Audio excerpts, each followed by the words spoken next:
Assalamualaikum warahmatullahi wabarakatuh. Nama saya Natasha Sivanisa Salsabila dari 11 MIPA 6.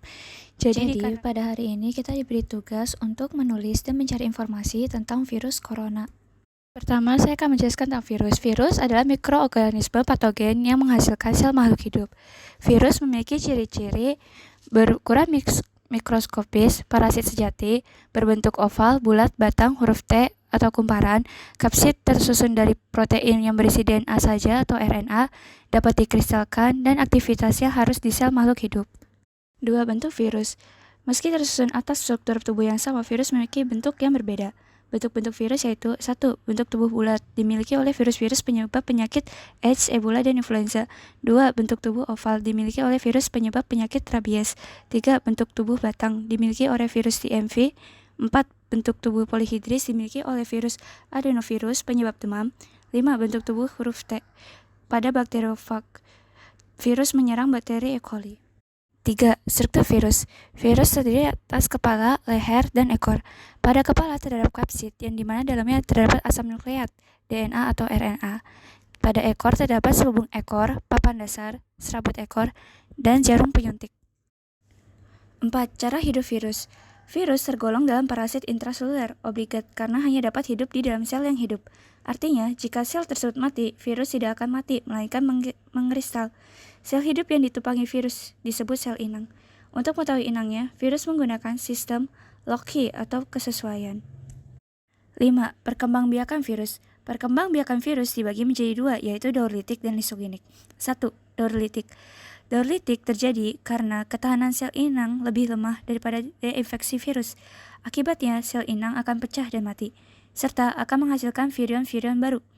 Adapun tahapan pada daur litik adalah absorpsi, penetrasi, sintesis, dan replikasi, pematangan atau perakitan, dan lisin. 2. Daur lisogenik. Daur lisogenik terjadi jika pertahanan tubuh inang lebih kuat daripada daya infeksi virus. Pada daur ini, sel inang masih bisa bereproduksi dengan normal dan tidak akan langsung pecah. Akan tetapi, DNA virus bakteriofag akan berinteraksi dengan kromosom sel inang membentuk profag. Saat sel inang yang mengandung profag tersebut membelah diri, barulah profag akan diwariskan ke sel berikutnya. Adapun tahapan pada daur lisogenik adalah absorpsi dan infeksi, penetrasi, penggabungan, pembelahan, dan sintesis. 6. Klasifikasi virus. 1. Klasifikasi virus berdasarkan ada tidaknya selubung pada nukleokapsid. Terdapat dua kelompok virus dalam klasifikasi ini, yaitu sebagai berikut. 1.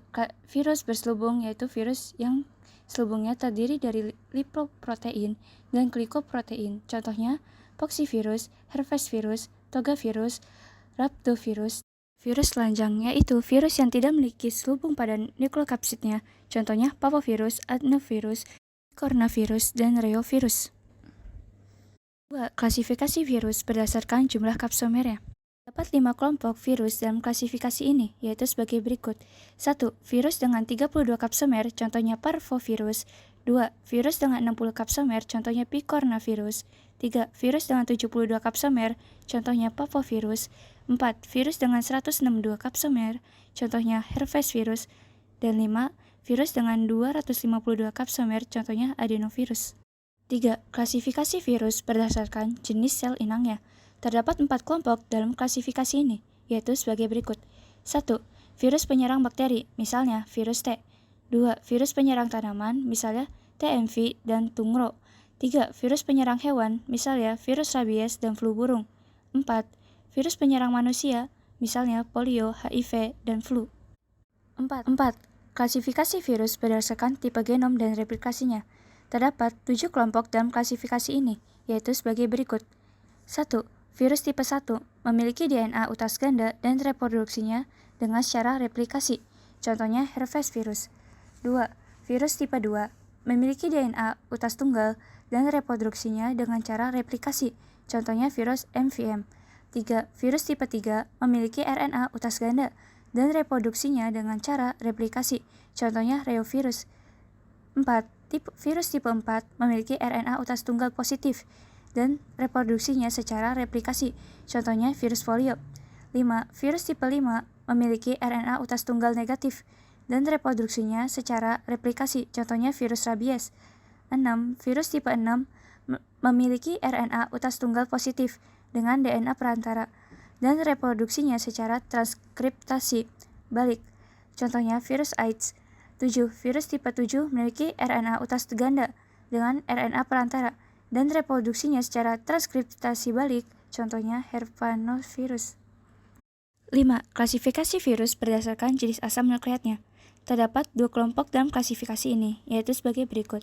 1. Virus DNA, yaitu virus yang asam nukleatnya berupa DNA. Contohnya parvovirus. 2. Virus RNA, yaitu virus yang asam nukleatnya berupa RNA. Contohnya picornavirus.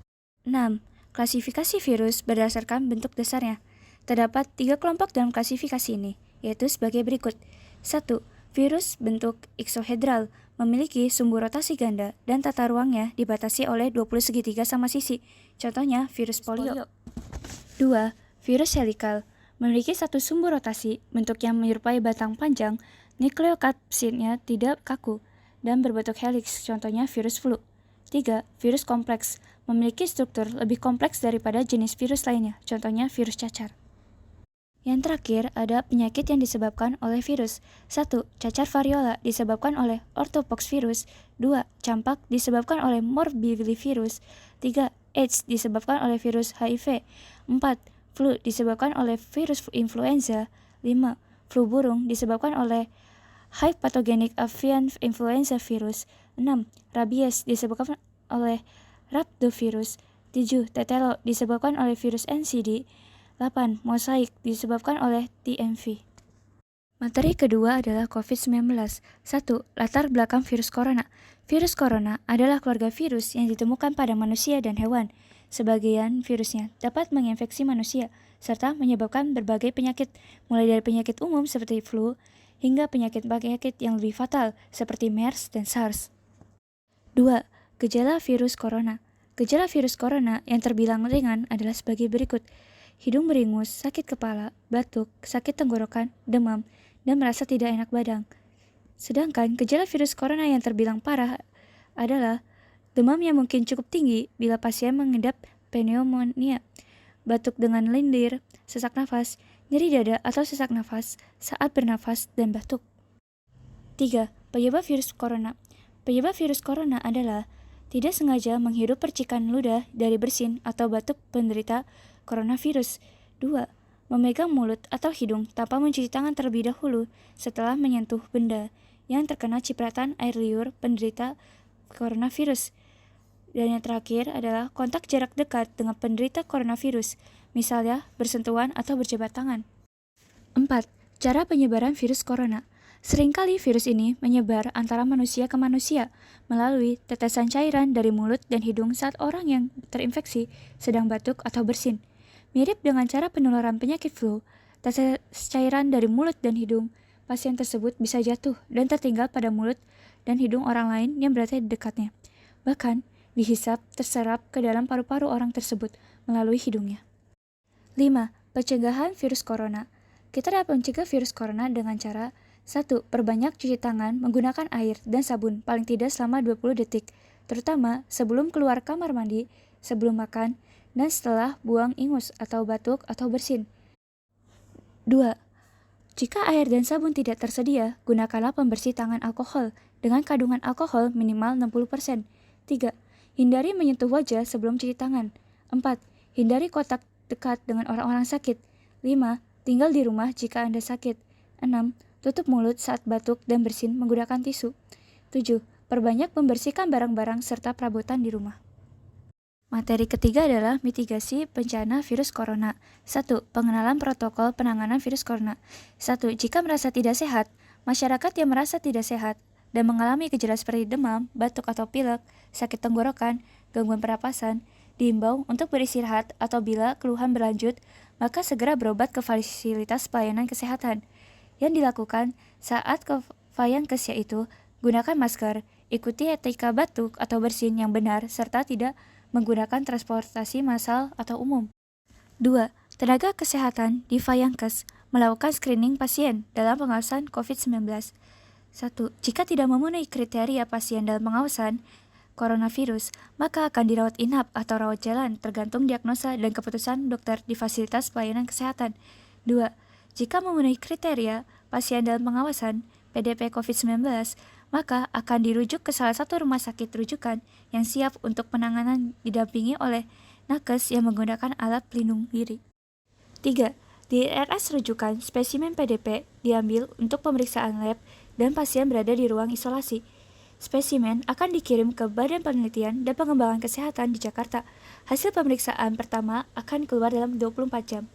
Jika negatif, akan dirawat sesuai dengan penyebab penyakit. Jika positif, maka akan dinyatakan sebagai penderita coronavirus. Sampel akan diambil setiap hari dan dikeluarkan dari ruang isolasi jika pemeriksaan sampel 2 kali berturut-turut hasilnya negatif. 4. Jika Anda sehat, namun memiliki riwayat perjalanan 14 hari lalu ke negara dengan transmisi lokal coronavirus, maka melakukan self-monitoring atau merasa pernah kontak dengan kasus konfirmasi COVID-19, maka segera lapor ke petugas kesehatan dan periksa ke Vayankes. 2. Menganggapi secara bijak saat ada stigma di masyarakat. Saat ada stigma corona di masyarakat, kita harus tenang, tidak mendiskriminasi orang yang terkena, menjaga kebersihan diri dan lingkungan sekitar, dan menerapkan pola hidup sehat. 3. Cara penanganan saat sakit. Jika Anda positif terkena coronavirus, maka rumah sakit akan menangani Anda dengan cara 1. Anda akan dinyatakan sebagai kasus konfirmasi COVID-19. Anda akan dirawat di ruang isolasi. 2. Sampel dari Anda akan diambil setiap harinya. 3. Anda akan dikeluarkan dari ruang isolasi jika pemeriksaan sampel 2 kali berturut-turut negatif. Materi selanjutnya adalah cara hidup sehat.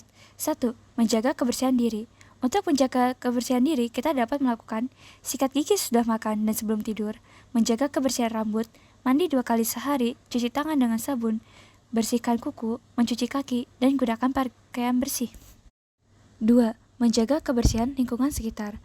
Untuk menjaga kebersihan lingkungan sekitar, kita dapat membersihkan rumah, mendaur ulang sampah, membuat pupuk kompos, tidak membuang sampah sembarangan, meremukan sampah, memisahkan jenis sampah, dan gotong royong. 3. Cara menjaga kesehatan. Kita dapat menjaga kesehatan kita dengan cara makan sayuran hijau, konsumsi vitamin D, olahraga yang rutin, minum teh hijau, tidur yang cukup, mengelola stres kita, bersosialisasi, menjaga kebersihan, dan menghindari alkohol serta rokok. 4. Olahraga. Olahraga adalah aktivitas untuk melatih tubuh seseorang, tidak hanya jasmani, tetapi juga secara rohani. Olahraga sangat bermanfaat bagi kesehatan tubuh.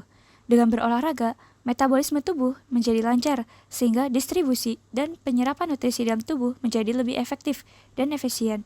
Kombinasi diet, olahraga, dan tidur merupakan kunci yang penting untuk kesehatan total. Materi terakhir adalah bersosialisasi di masyarakat. 1. Cara memberi salam saat tatap muka. Pada saat ini, dengan mewabahnya virus corona, banyak orang yang menghindari untuk berjabat tangan. Nah, untuk kesopanan memberi salam, Anda dapat melakukan seperti melambaikan tangan, atau salam seperti di luar negeri, salam white dari Thailand, yang dimana Anda menengkukkan kedua tangan di depan dada sebagai bentuk sapaan. Atau bisa saja ada foot shake, mengayunkan kaki mereka satu sama lain, menunduk atau membungkukkan badan, dan yang terakhir yang paling mudah adalah dengan bersenyum saja. 2. Bijak menggunakan media sosial. Kita harus memfilter pertemanan, pasang foto profil sewajarnya, berpikir dahulu sebelum membuat status, publis informasi seadanya, jangan bersifat pribadi, bijak membagikan konten, bijak memilih informasi yang didapatkan, jangan suka pamer, jangan oversharing atau spamming, memiliki etika saat berinteraksi di sosmed, dan interaksi seperlunya saja. Cara pencegahan dari virus corona. Agar kita terhindar dari virus corona, kita dapat melakukan yang 1. Cuci tangan dengan benar. 2. Menggunakan masker jika batuk dan pilek. 3. Jika batuk dan pilek dan sesak nafas, segera ke rumah sakit. 4. Perbanyak konsumsi sayur dan buah. 5. Jangan mengkonsumsi hewan yang berpotensi menularkan virus corona. 6.